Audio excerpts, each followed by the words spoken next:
Yo guys, welcome back to the channel. Thank you guys for 1,000 subscribers. It really means a lot to me. We've only been doing this for a little bit and the support's been crazy.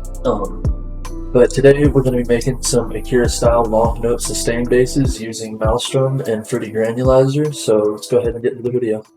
Alright, yeah, so I want to run through a couple examples real quick of some Akirah tunes that have this specific sustain in them that I like, and I'll show you them right now. Akirah!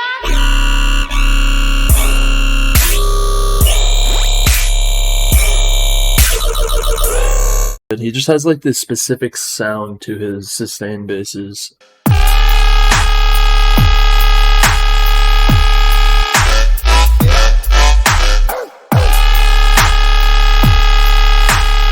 And then finally this one.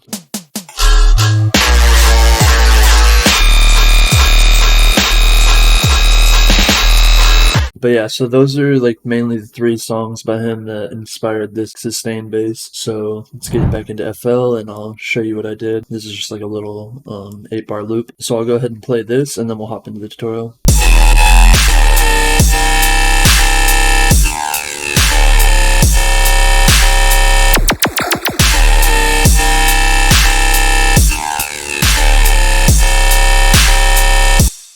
And yeah, that's what it sounds like so far. So let's go ahead and hop into a new project file and we will make this from scratch. Alright, cool. So what I did originally is I opened up a Reason Rack plugin. And then let's just get a combinator here and a Malstrom. Initialize or reset the device. And we'll start with a square. Put it down 2 octaves here. Let's go ahead and throw in a MIDI. I'll just do like D. Alright, so now I just made kind of like a little quarter note bass because we're going to turn it into a sustain later. So yeah, something like that. I might even do square 4. Yeah, I'll do square 4, and then this I'm going to do 2/4 instead of 1/4, just to kind of give it like a little back and forth bounce. That way when we do the one shot of the 2 quarter notes, it's going to have 2 different variations we can use for the sustain, which I'll get into that later. I'm going to grab some effects and just start kind of adding some chorus flanger here, 2/4, and we'll just bring the feedback kind of around like 48, 50-ish. And then we'll mess with this delay to get like a specific sound out of it. So start with that. I forgot to move this actually, so let's go ahead and do that. And put this on this and this one as well. There we go. And then let's try a saw actually. Do like a saw. Yeah, I like that a little bit more. Might move the shift up a little bit on oscillator A, which kind of just like messes with like the pitch a little bit. There, that sounds kind of cool. Let's grab a Scream 4, really beef this up a bit, and put it on tube distortion. I'm going to bring the damage back a little bit, and then drop the low cut, bring up the mid and the high a little bit.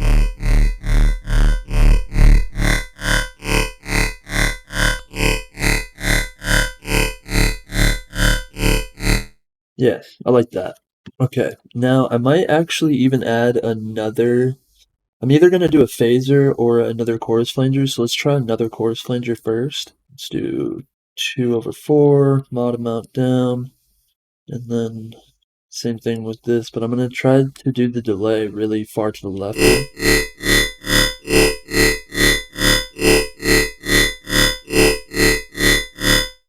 Yeah, I like that. Let me try it up here though first and just see if this is better or not.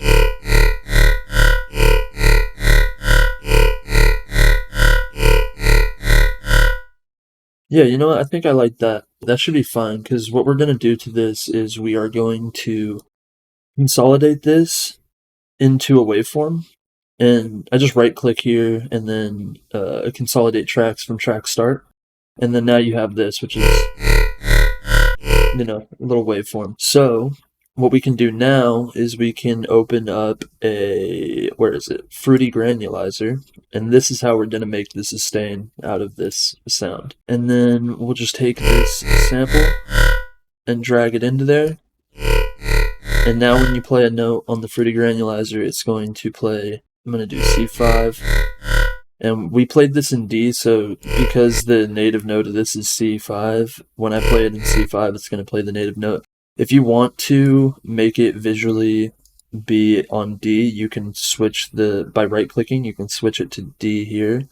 And then now when I play this in D, it'll be the native note. So just keep that in mind. So now we'll make this into a sustain. So you can see in the waveform here that we have these peaks. And so I want to bring the start of the sample to somewhere around the start of this peak. And then I want to bring the wave spacing down to around like 50. And that's going to make it,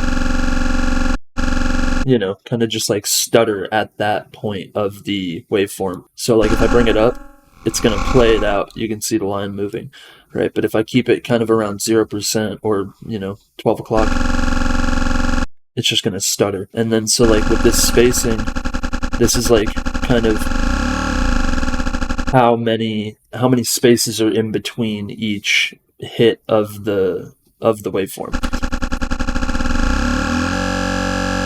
So kind of bring it back to there, kind of get that like kind of sound to it.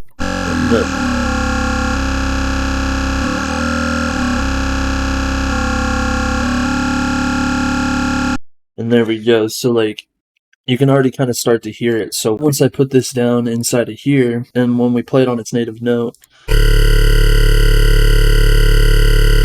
we already start to get that sound. But what gets really cool is when you start to automate things like this. So like if I keep this playing,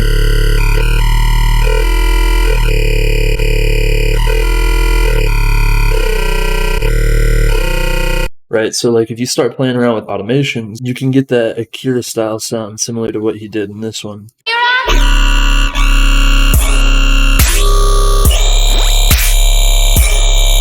Right, so if we start taking these, and let's play this. If you start messing around with these, you're going to start to get that style of sound.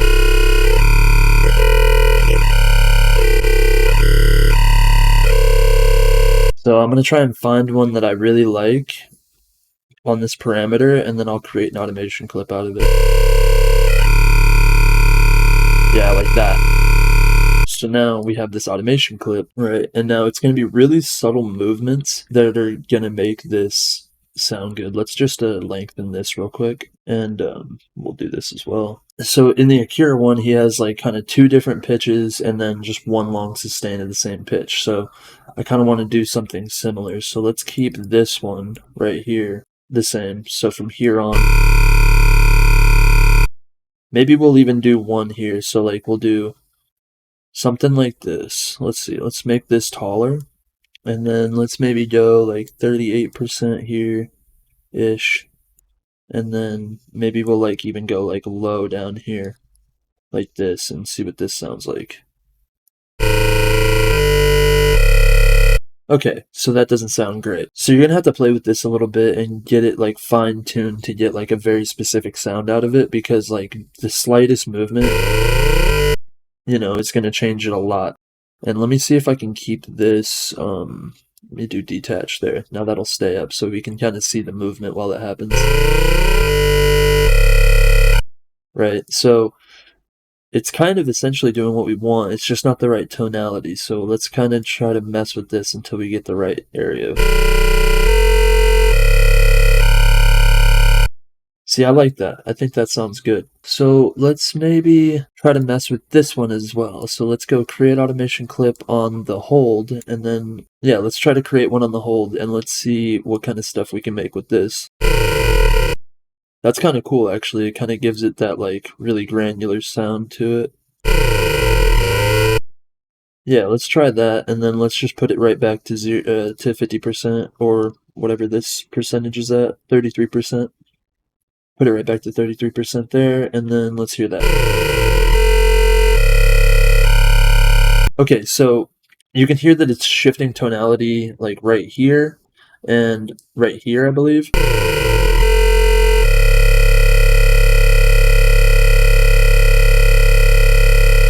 There we go, that fixed it. I just moved this slightly up now, and now I got rid of that frequency change. So now we have the long sustain, so.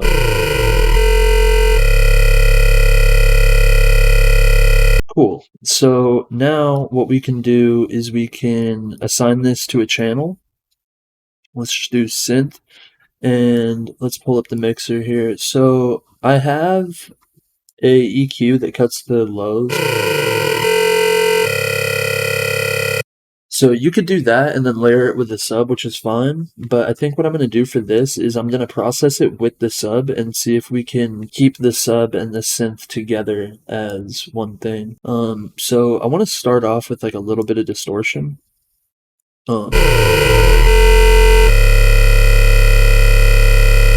Just to kind of saturate it and bring it up a little bit and level. And then I want to add reverb on it, but what we need to do is we need to make sure that the reverb does not affect the low end. So I'm just going to put this preset on here that I've made. It's just color now, low cut. I think I'm going to bring the low cut really high up. And then I'm going to put the mix a little bit higher and the decay just a little bit higher, and I'm going to change it from bright hall to plate. And then, yeah, you can just copy these settings if you want this exact reverb, but any reverb will work. There we go. Now the reverb's only affecting the high end. Let's go ahead and grab a camel crusher, and then I'm just going to compress it a little bit and see how this sounds. Yeah, that sounds good. I think maybe we could add a little bit of tube distortion to it too. We'll see how it sounds.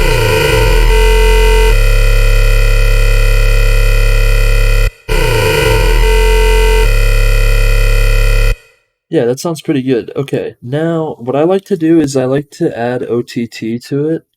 I'll bring the signal volume down over here on the fader, and then I will add an OTT, and then I just bring the downwind and the upwind all the way down, and then now we'll have this.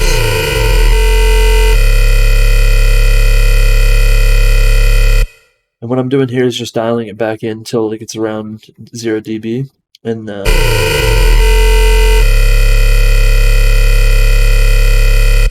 now we have like a really bright, saturated, full sound. Like if I turn these off and then reset this, right, that's what we had before. And then now,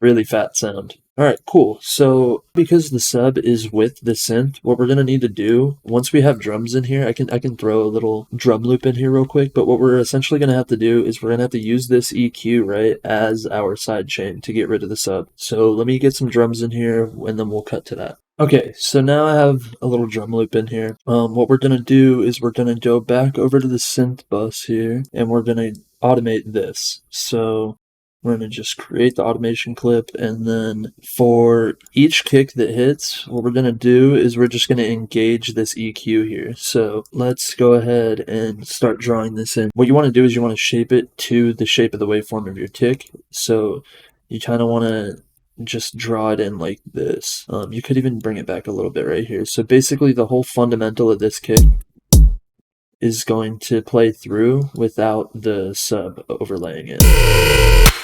Right, and then so now we can just kind of Control B, copy this over, and now we'll have it like this.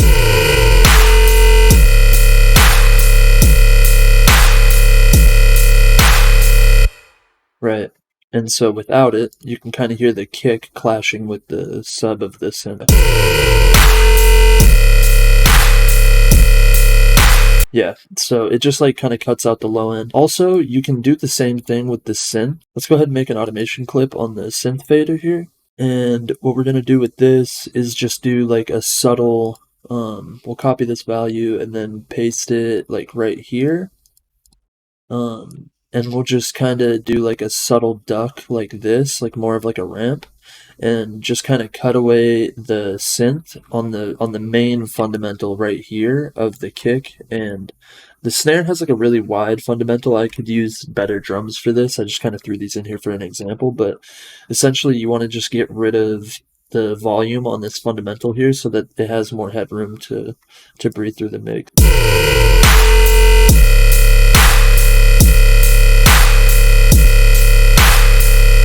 Yeah, and there we go. It's kind of given more room for the drums to come through. But essentially that's it. And then, I mean, you can also make a bunch of variations of this as well. So like, say you wanted to make another variation, what you can do is you can kind of mess with this starting sound. You could even like, you know, mess with it in here.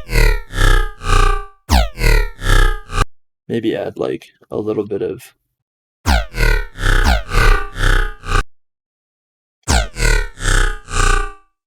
some more tonality to it, right? And then so what we can do is we can clone this, drag this down here, put it here, and then consolidate it again so that it freezes this pogo stuff that we added to it. And now we can open this up and drag it into the second instance of Fruity Granulizer. And now we can kind of move the starting position back to this. Right, so you have like an entirely different sound with that. And then you can always have fun with it too and just like move around the wave spacing and then make it not a sustain. Like that's a really cool sound. And then what you could do is you could export that back to audio, pull it back into Granulizer, mess with it again, make it into audio, and it's just infinite. You can keep making new crazy sounds. And you'll end up with like a bunch of really unique sounds you can use for fills, you can use for sustain basses, you can resample them into quarter notes. It like the possibilities are endless with Granulizer. This is probably the most powerful tool in FL for sound design in my opinion. But yeah, I think that's gonna do it for this one. Thank you again for 1,000 subscribers. I really appreciate you guys. If you enjoyed the video, hit like, press subscribe, and we will catch you in the next one. Peace.